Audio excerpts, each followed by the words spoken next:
नमस्कार दोस्तों। कल हमने गुल्लू और एक सतरंगी के पहले खंड का पहला और दूसरा पाठ आपके सामने बताया था। आज हम तीसरे पाठ की चर्चा करेंगे। तीसरे पाठ की कहानी, जैसा कि मैंने कल बताया था, ये शुरू होती है कि गुल्लू स्कूल से लौट रहा है और जब वो खेतों में से गुजरता है तो उसे जो तार लगे होते हैं खेतों के चारों ओर बाड़ के रूप में, उनमें कोई चीज उलझी हुई नजर आती है। गुल्लू की उत्सुकता बढ़ी। उसने पास जाकर देखा तो एक पक्षी उस कटीले तारों में उलझा हुआ था। उसका पंख तार में फंस गया था, जिस कारण वो बाहर नहीं निकल पा रहा था और वो एक तरह से निढाल ही हो गया था थक कर। गुल्लू ने जेब से रुमाल निकाला और बड़े प्यार से उस पक्षी को तार से बाहर कर दिया। पक्षी ने गुल्लू की तरफ देखा तो शुक्रिया अदा करते हुए, जैसे उसकी तरफ देख रहा हो, कह रहा था, भाई बहुत शुक्रिया। तभी गुल्लू ने पास की पोखर से 2-4 अंजुली भर पानी लेके उसकी चोंच में टपकाया और पेड़ के पत्तों को मसल कर उनका जो रस था वो उस घाव पर लगा दिया जहां से पंख घायल हुआ था और प्यार से उस पक्षी को सहलाया। गुल्लू का इतना प्रेम देखकर पक्षी बहुत अभिभूत हो गया। गुल्लू ने उस पक्षी को पेड़ की टहनी पर बैठा दिया। तभी उसे ख्याल आया, कहीं यहाँ कोई हिंसक जीव न आकर इसको नुकसान पहुंचा दे। कोई बिलाव, गीदड़ या कोई और दूसरी चीज आएगी और इस पक्षी को खा जाएगी। क्यों ना मैं इसे घर ले चलूं। तभी दूसरा बात उसके दिमाग में आई कि घर जाऊंगा तो वहां भी तो बिल्ली है, वो इसको नुकसान पहुंचा सकती है। चलो मैं ऐसा करता हूं, इस पक्षी को पेड़ की ऊंची टहनी पर बैठा देता हूं ताकि ये वहां आराम से अपना रात गुजार सके। गुल्लू ने पेड़ की टहनी पर पक्षी को बैठा दिया और अपना बस्ता उठाकर घर की ओर चल पड़ा। उसे घर आने तक ये ध्यान तो रहा कि ये पक्षी मैंने नया देखा है, इस इलाके में पहले तो इस तरह का कोई पक्षी नहीं होता था। तभी उसे ध्यान आया कि यार, उस दिन स्वप्न में भी तो मुझे ऐसा ही पक्षी नजर आया था, पर वो पक्षी तो बोल रहा था, आदमियों की तरह बोल रहा था, ये बेचारा तो करा भी नहीं पा रहा था। गुल्लू ने सोचा, चलो जो भी है, मैंने उसका मन खुश था कि आज उसने किसी दुखी जीव की सहायता की है। अब गुल्लू घर की तरफ चल पड़ा और घर आने पर उसने देखा कि उनके घर में जो एक चित्र छपा हुआ था जिसमें गरुड़ के ऊपर भगवान विष्णु बैठे हुए हैं। उसे ध्यान से देखा तो उन गरुड़ का रंग भगवान विष्णु के पीतांबरों से बिल्कुल मिलता जुलता था। तो उस पक्षी के रंग को देखकर गुल्लू ने कहा कि मैं इसका नाम विष्णु रखता हूं, ये तो बिल्कुल ऐसा ही है। और उसने पक्षी का नाम विष्णु रख दिया। अब गुल्लू अगले दिन स्कूल जाने लगा तो उसने पेड़ के पास जाकर थोड़ी देर रुका कि पक्षी कहाँ है। इधर उधर देखा, पक्षी कहीं नजर नहीं आया। अब उसे फिर चिंता हुई कि सचमुच किसी जीव ने उसको मार न दिया हो। तभी ऊपर पत्तों में फड़फड़ाने की आवाज सुनाई दी। गुल्लू ने ऊपर देखा तो पत्तों के बीच वो पक्षी छुपकर बैठा हुआ था। गुल्लू को देखते ही वह उड़कर नीचे आ गया। गुल्लू ने उसे प्यार से सहलाया। जो खाना उसके बस्ते में रखा हुआ था उसमें से कुछ हिस्सा उसने पक्षी के सामने डाल दिया। पक्षी ने वो खाना खाया तो थोड़ा सा और आनंद उसको महसूस हुआ। अब गुल्लू जब भी स्कूल जाता अपने खाने का कुछ हिस्सा उस पेड़ के पास रख देता ताकि वो विष्णु, यानी कि जो सतरंगी पक्षी है जिसका नाम गुल्लू ने विष्णु रखा है, वो विष्णु खा सके। इस तरीके से उस दिन उसने सोचा था कि जब स्वप्न में मुझे पक्षी ने कहा कि मेरे साथ दोस्ती करोगे, आज गुल्लू को बड़ी सांत्वना मिली, बड़ा संतोष हुआ कि हाँ, हम दोस्ती निभा तो रहे हैं। और गुल्लू अपने स्कूल आते जाते दोनों समय पक्षी से मिलता था। दोस्तों, इसके साथ तीसरा पाठ समाप्त हो जाता है। आपको मैं चित्र दिखाऊं जिसमें वो पक्षी गुल्लू के द्वारा राहत मिलने के बाद पेड़ पर बैठा नजर आ रहा है। अब चौथा पाठ प्रारंभ होता है। चौथे पाठ में ये चित्र है सबसे पहले कि समय के साथ सविता की कोख से भी एक बच्चा पैदा होता है जिसका नाम घर में बिल्लू रख देते हैं। बड़े किसान के बड़े लड़के का नाम गुल्लू था, जैसे सब गुल्लू कहते थे, तो उन्होंने छोटे का नाम बलदेव या बिल्लू रख दिया। अब सब उसको बिल्लू कहते थे। राधा तो बहुत खुश थी अपने छोटे भाई को देखकर। वो उसे गोद में लेने की कोशिश भी करती, लेकिन वो छोटी थी तो गोद में नहीं उठा पाती थी, लेकिन वो उसके साथ खेलती। किसान भी खुश था। चलो, घर में सदस्यों की वृद्धि हुई और धीरे धीरे राधा भी बड़ी होती जा रही थी। तो गुल्लू राधा के साथ खेतों में चला जाता, किसान के साथ, और वो वहाँ राधा को पढ़ाने की कोशिश करता है। उनके खेत में जामुन का पेड़ था, जहाँ पे वो पक्षी जिसका हम जिक्र कर रहे हैं, वो पक्षी वहीं रहता था, उसी पेड़ पर बैठाया था गुल्लू ने उसको। तो राधा और गुल्लू दोनों अपने पिताजी के साथ सुबह खेत में चले जाते छुट्टी के दिन, और वहाँ गुल्लू राधा को पढ़ाने की कोशिश करता उस पेड़ के नीचे बैठकर। वो उसको पढ़ाता, ये देखो बहन ऐसा है, इसको ऐसे लिखते हैं, इसको ऐसे कहते हैं, शब्द बना बना के उसको सुनाता। एक दिन गुल्लू उसको पढ़ा रहा था, उसने कोई शब्द बोला कि राधा इसको बोलो, ये ऐसे लिखा जाता है, इसको ऐसे बोलते हैं।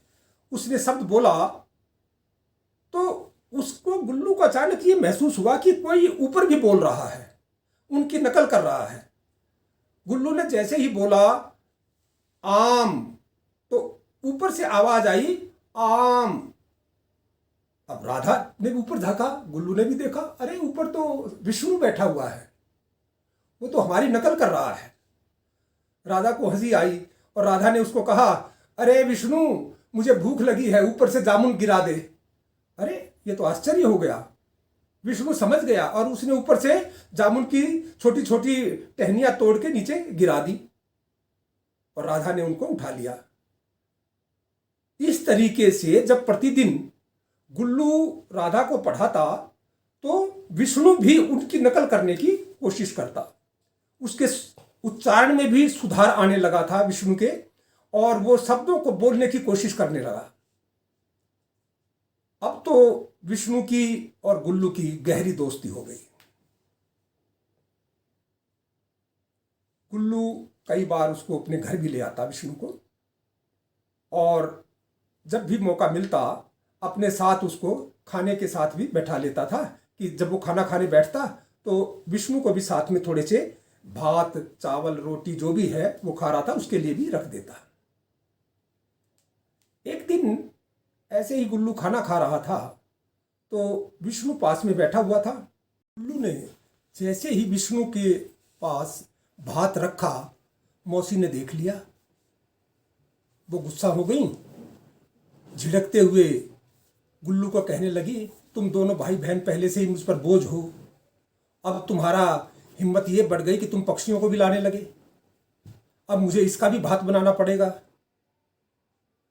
मौसी को गुस्सा होते देख गुल्लू अवाक रह गया, क्या करे।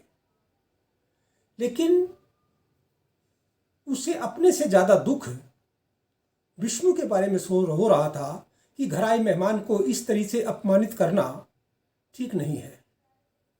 लेकिन विष्णु ने भात छोड़ दिया और सीधा जाके मुंडेर पे बैठ गया, जैसे उसे सब समझ आ गया हो। गुल्लू क्या करता, आज उसे बहुत तकलीफ हो रही थी कि मौसी ने विष्णु का अपमान किया है। दोस्तों, यहाँ पर चौथा पाठ समाप्त हो जाता है। मैं आपको दिखाऊं, आप देखेंगे ये चित्र है जिसमें विष्णु भात खाते हुए नजर आ रहा है और मौसी उसको झिड़क रही है। पांचवा पाठ शुरू होता है जिसमें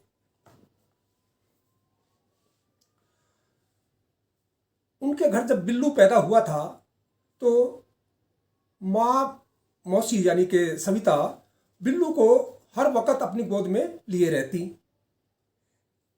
पशुओं को चारा डालने जाती, तब भी घर में चूंकि और कोई नहीं होता तो वो उसको पशु बाड़े में भी ले जाती। एक दिन राधा और गुल्लू किसान के साथ खेत पर गए हुए थे। पीछे से घर में सविता और उनका बेटा बिल्लू अकेले थे। गुल्लू और राधा तो चूंकि खेत में जा चुके थे, अब बिल्लू को घर में कौन संभाले।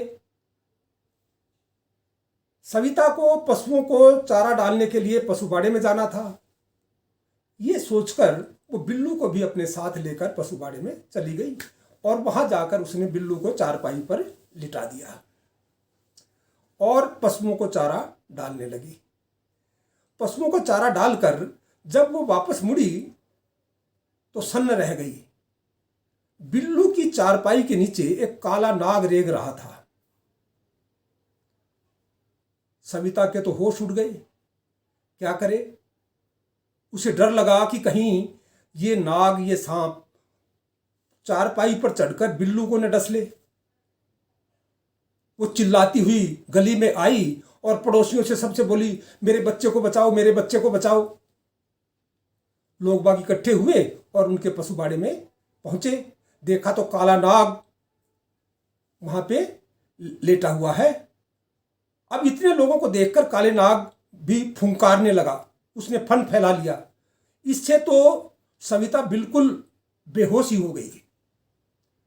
इसी दौरान दो लोग दौड़ते दौड़ते विजयपाल के खेत में पहुंचे और उसे सारी घटना कह सुनाई। विजयपाल घर की तरफ दौड़ पड़ा। राधा और गुल्लू भी पिता के साथ साथ घर की तरफ चल दिए। अब उन्होंने नहीं देखा कि विष्णु भी उनके पीछे पीछे आ रहा है। वो आया, विजयपाल आया, घर में देखा तो काला नाग अभी भी चारपाई के नीचे था। सब लोग सहमे हुए थे कि क्या करें। राधा और गुल्लू ये समझ ही नहीं पाए कि हम क्या करें, लेकिन उनका दोस्त विष्णु आकर पशु बाड़े के पास वाले पेड़ पर बैठ गया था और उसने ऊपर से ही देख लिया कि काला नाग चारपाई के नीचे रेंग रहा है। वो झपट्टे के साथ खपरेल की उसमें घुसा कमरे में और चोंच से काले नाग की पूंछ पकड़कर आसमान में उड़ गया। सारे लोग हैरान रह गए कि ये अनोखा पक्षी कहां से आया, इसने तो कमाल कर दिया। काला नाग लेकर ये आसमान में उड़ गया। अब तो उन्होंने सविता को होश में लाया, उसको कहा कि तुम्हारा बेटा सुरक्षित है, तुम्हारा बेटा सुरक्षित है। सविता को होश आया, उसने बिल्लू को देखा तो गले से लगा लिया, बार बार चूमने लगी, हाय मेरे बेटा, हाय मेरा बेटा। तभी लोगों ने बताया कि एक पक्षी आया था और वो नाग को लेकर चला गया। सविता भी हैरान थी कि ये सब कैसे हुआ। राधा बोली, मौसी ये पक्षी गुल्लू का दोस्त है। गुल्लू का दोस्त? सविता ने बड़ी हैरानी से पूछा। गुल्लू बोला, मौसी आप इस पक्षी से मिल चुके हो। भाई मुझे तो कुछ याद नहीं आ रहा, सविता ने कहा। गुल्लू बोला, उस दिन जब आपने भात खाते पक्षी को झिड़का था और हमें डांटा था, ये पक्षी वही था। अरे बेटा, मुझे तो कुछ समझ ही नहीं आई, मैं तो बहुत शर्मिंदा हूँ। इतना कहते हुए गुल्लू से कहने लगी, तू उस पक्षी को अब की बार लेके आ, मैं अपने हाथों भात बनाऊंगी और उसे खिलाऊंगी।